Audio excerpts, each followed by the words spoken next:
शस्त्र प्रहरणा सर्वे युद्ध विशारद, और सबके सब नाना प्रकार के शस्त्र में प्रहार करने में निपुण हैं, बड़े बड़े युद्ध में विशारद किए हुए सब शस्त्र में। 10वां है अपर्याप्तं तद् अस्माकं बलं भीष्माभिरक्षितं पर्याप्तं तवेदं तेषां बलं भीमाभिरक्षितम्। अब ये 10वां श्लोक ऐसा श्लोक है, इसको कूट श्लोक कहते हैं। जब वेदव्यास जी गीता के लिए अग्रसर हुए तो उनको लगा कि एक मैं बोलता जाऊंगा, कोई लिखने वाला चाहिए। तो लिखने के लिए उनको गणेश जी मिले। गणेश जी को उन्होंने विनय किया कि आप लेखन कार्य करते जाएं और मैं बोलता जाऊंगा। गणेश जी ने एक शर्त रख दी कि आप धारा प्रवाह बोलिएगा, मेरी लेखनी रुकनी नहीं चाहिए, रुक गई तो रुक गई, फिर हम चले जाएंगे। और उन्होंने सोचा ये तो बड़ी विकट समस्या है, श्लोक बनाना बोलना बड़ा कठिन हो जाएगा। उन्होंने भी अपनी एक शर्त रख दी कि ऐसा है, हर श्लोक का अर्थ समझते हुए लिखना। उन्होंने कहा ठीक है। अब उन्होंने ये श्लोक बोला तो बस सिर खुजाने लगे गणेश जी, इसका क्या अर्थ होगा, क्योंकि अपर्याप्त है। समझना इसका, अरे अपर्याप्त, हमारी सेना बहुत बड़ी है लेकिन अपर्याप्त है। समझ ही नहीं आ रहा है इसका, बड़ी है तो अपर्याप्त कैसे हुई। बलम भीष्म अभिरक्षित है, भीष्म के द्वारा भी अभिरक्षित है और फिर भी अपर्याप्त है। ये तो बड़ा विरोधाभास लग रहा है ना। भीष्म जैसे योद्धा के द्वारा जिनको कोई हरा नहीं सकता, अगर शकुनी को आगे करके कन्हैया की नीति कृष्ण नीति ना होती, कृष्ण नीति का शॉर्ट फॉर्म जानते हो, कृष्ण नीति, कृष्ण की जो नीति है ना वो ऐसी नीति है कि उनकी नीति के आगे कोई जीत नहीं सकता। जो भीष्म से अभिरक्षित है और भीष्म से अभिरक्षित होने के कारण, घिरी हुई होने के कारण वो सेना नायक हैं, सेनापति हैं। सेनापति होने के नाते फिर भी अपर्याप्त है। गणेश जी को ये बात कुछ समझ में नहीं आई। योद्धा भी है, बहुत बड़े हैं, और पर्याप्त भी है। और पर्याप्तम उनकी जो है भीम से अभिरक्षित है, फिर भी पर्याप्त है। ये बड़ा विरोधाभास है दोनों चीजें। तो गणेश जी को थोड़ा सा टाइम लग गया। इसको कूट श्लोक कहा जाता है। महाभारत में 8800 श्लोक कूटनीति के हैं। और इसमें कूट श्लोकों में क्या हुआ कि गणेश जी को थोड़ा सा सोचने में अकल लगानी पड़ी, और अकल लगाने में उन्हें टाइम लग गया। और टाइम लग गया तब तक उन्होंने एक श्लोक बना लिए वेदव्यास जी ने। इतने में उनकी पूरी लेखनी चलती रही, रुक नहीं पाई। इस तरह से ये गीता पूरी महाभारत हो पाई। तो ये कूट श्लोक कहा जाता है। और टोटल कूट श्लोक 8800 है महाभारत में। तो हाँ वैसे तो अब 8800 में तो बुद्धि अटक गई। अब बुद्धि अटक गई, उतने में उन्होंने अपना काम कर लिया। तो हमारी भीम अभिरक्षित है इधर, और उधर भीष्म अभिरक्षित है। यानी कि इधर भीम को मान के चल रहा है और उधर भीष्म को, और भीष्म के द्वारा अभिरक्षित हो सेनापति है, इसलिए वो अपर्याप्त नहीं भी फिर भी अपर्याप्त है। तो वो उसका जो गूढ़ रहस्य है उसको समझने में थोड़ा सा कूट तो है ही थोड़ा, हाँ संदेह भी नहीं, एक विरोधाभासी चीजों को कहा गया है। और विरोधाभास ऐसी चीज कही है कि मतलब स्पष्ट भी हो रहा है लेकिन नहीं भी, क्योंकि दोनों चीज ऐसी हो गई कि भीष्म में कोई कमी नहीं है, अच्छे सेनापति हैं, लेकिन फिर भी उनसे ये तालमेल नहीं बैठ रहा अपर्याप्त शब्द का। और पर्याप्त का भीम से नहीं मिल रहा। भीम और भीष्म में बहुत अंतर है। मतलब वो एकदम बुद्धिजीवी, ये एकदम थोड़ी सी बुद्धि में जड़ता, तो बलशाली तो खैर भीम भी कम नहीं है। तो ये थोड़ा सा उन्होंने टिपिकल कर दिया, विरोधाभासी कर दिया। 11वां श्लोक है अयनेषु च सर्वेषु यथा भागम अवस्थिता भीष्ममेवाभिरक्षन्तु भवन्त सर्व एव हि। अयनेषु च सर्वेषु, हमारी ये जो सभा है, जो सेना है, जो भीष्म के द्वारा अभिरक्षित है, सेनापति हैं भीष्म, लेकिन यहाँ पर जो मुख्य द्वार हैं उन सारे द्वारों पर भी ऐसे जो लगाए गए हैं, एक से एक सुदृढ़ सेनापति नायक लगाए गए हैं। लेकिन अपर्याप्त कहने का ये भी एक अर्थ है कि क्योंकि जो भीष्म हैं उन्होंने ये प्रतिज्ञा या पहले ही एक शर्त रख दी थी कि युद्ध में यदि शिखंडी आगे आ गया, और शिखंडी पूर्व जन्म में स्त्री था और मुझे अवगत है और स्त्री रूप रह चुका है, अब उसने पुरुषत्व लिया है, द्रुपद का पुत्र है और वो युद्ध में आया है। अगर वो स्त्री रूप पहले अम्बा के रूप में रहा है, अंबिका अम्बालिका जो थे, अगर वो आ गया तो उसके स्त्री रूप पर मैं प्रहार नहीं कर पाऊंगा, क्योंकि क्षत्रियों का ये धर्म नहीं है कि वो स्त्री पर शस्त्र प्रहार करें। तो यहाँ पर यथा भाग अवस्थिता, यानी कि यथा जगह जगह पे मैंने ऐसे लोग लगाए हैं कि आप उन सारे द्वारों से किसी भी तरह से शिखंडी को अंदर ना आने दें। अगर अंदर वो आ गया, शिखंडी अंदर आ गया, तो भीष्म का पतन, पराभव निश्चित है, क्योंकि वो उस पर शस्त्र प्रहार नहीं करेंगे। इस अर्थ में उनका कहना अपर्याप्त था कि वो अपर्याप्त इस मतलब में, अगर शिखंडी आ गया तो एक ऐसी सिचुएशन है कि जिसमें उनकी हार निश्चित है। और वो ऐसा हुआ भी कि शिखंडी को आगे करके जब अर्जुन ने धनुष बाण चलाए तो वो सरसैया पर आ गए, धनुष पूरी सैया बन गई। तो इसीलिए वो उसको बता रहा है कि वो अपर्याप्त है।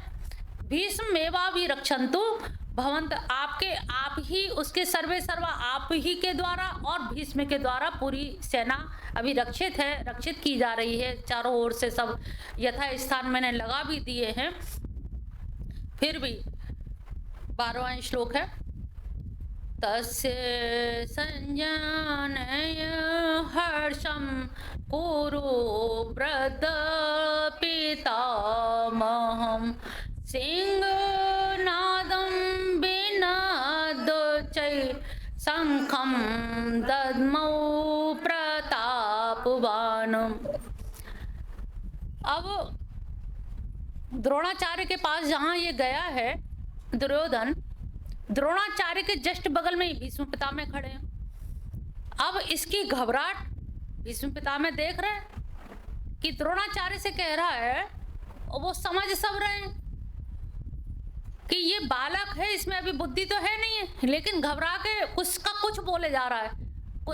कुछ का कुछ निकलता तो समझ लो अंदर से घबराहट है, लेकिन कह भी नहीं रहा, मुलम्मा चढ़ा रहा है अपनी कमी को। इसमें जैसे जो आदमी पापी होता है उसे पता होता है कि मैंने पाप किया, चोर को पता होता है कि नहीं मैं गलत काम कर रहा हूँ, तभी तो अंधेरे में जाता है ना, नहीं तो दिन दहाड़े करे।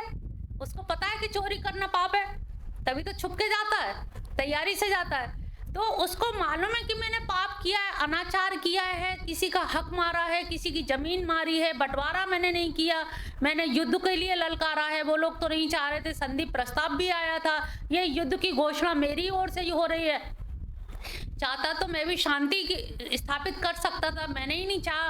वो सब जान रहा है। कहते ना, हमने कहा ना, ज्ञान है सबके अंदर, ज्ञान वास्तव में सबके अंदर है, लेकिन कोई ज्ञान को जागृत कर लेता है, कोई उस पर आवरण चढ़ा देता है। तो यहाँ पर उसका आवरण चढ़ा हुआ है, लेकिन कहीं ना कहीं से, जैसे कपड़े के नीचे दिया जला हो तो कहीं तो प्रकाश थोड़ा दिखता ही है, ऐसे ही दिया तो जल रहा है, ज्ञान का, जीवात्मा का दिया तो जल रहा है, लेकिन थोड़ी थोड़ी कहीं झलक मिल जाती है, और किसी ने आवरण हटा दिया तो पूरा प्रकाश हो रहा है।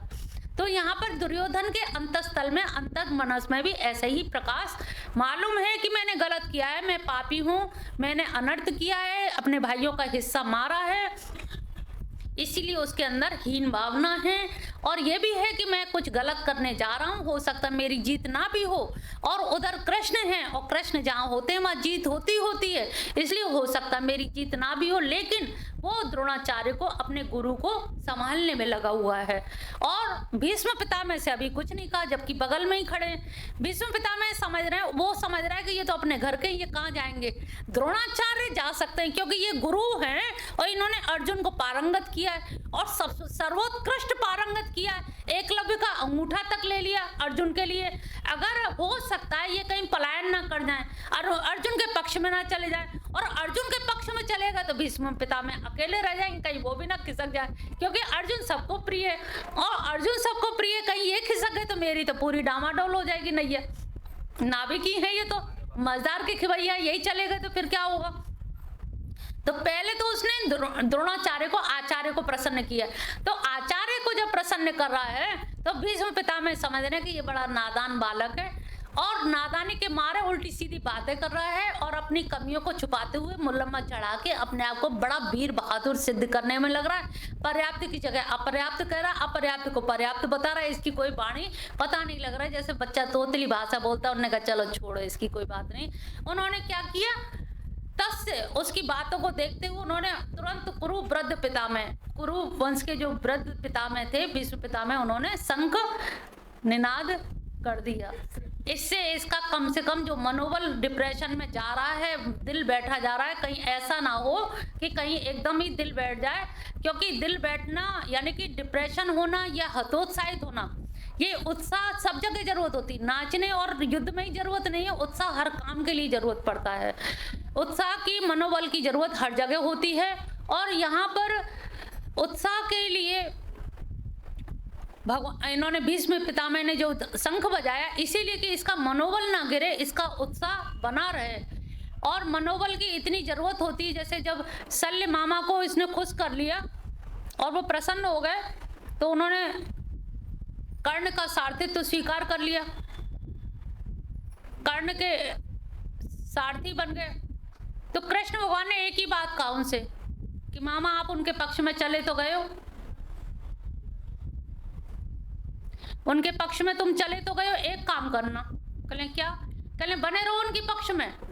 लेकिन जब जब कर्ण मतलब आगे बढ़े और अर्जुन बाण चलाए तो झट से कहना अरे कर्ण तुम कहाँ हो अर्जुन के आगे, तुम किसी लायक नहीं हो।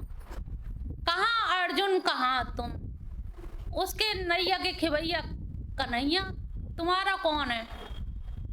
दुर्योधन जैसा पापी। कहले तुम उसका मनोबल गिराते रहना, कुछ ना करना, ना तुम युद्ध करना, ना हमारी प्रशंसा करना, हमारा कुछ ना करना, कोई सहयोग ना करो। देखिए ये भी कितना बड़ा सहयोग है।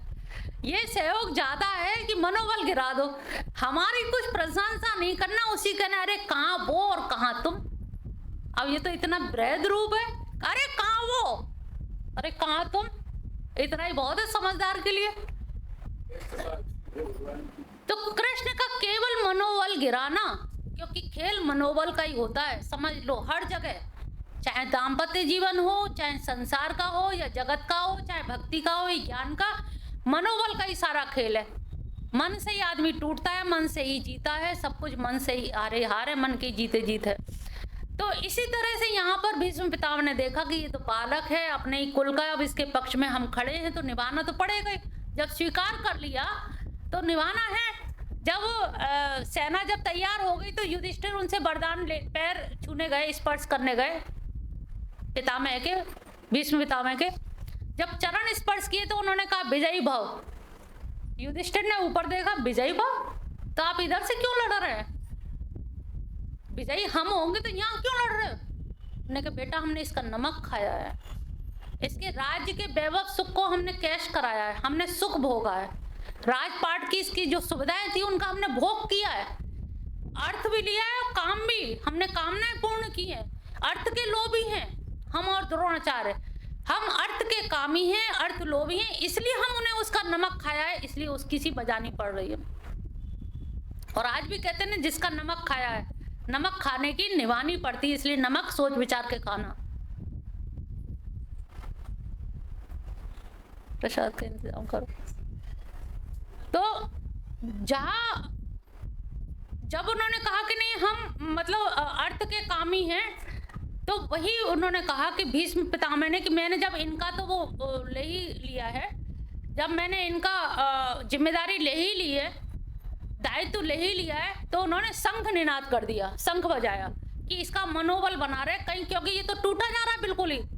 ये उल्टी सीधी बात है, पर्याप्त का अपर्याप्त कुछ से कुछ बोला जा रहा है, तो उसको धैर्य धारण कराने के लिए, उसका धैर्य धारण कराने के लिए कहा कि नहीं, शंख निनाद होगा तो ये कम से कम इसमें जोश आ जाएगा। अरे भीष्म पितामह ने, बाबा ने अब कह दिया, भीष्म पितामह ने ओके कर दी, यानी कि अब तो मेरी जीत निश्चित हो जाएगी।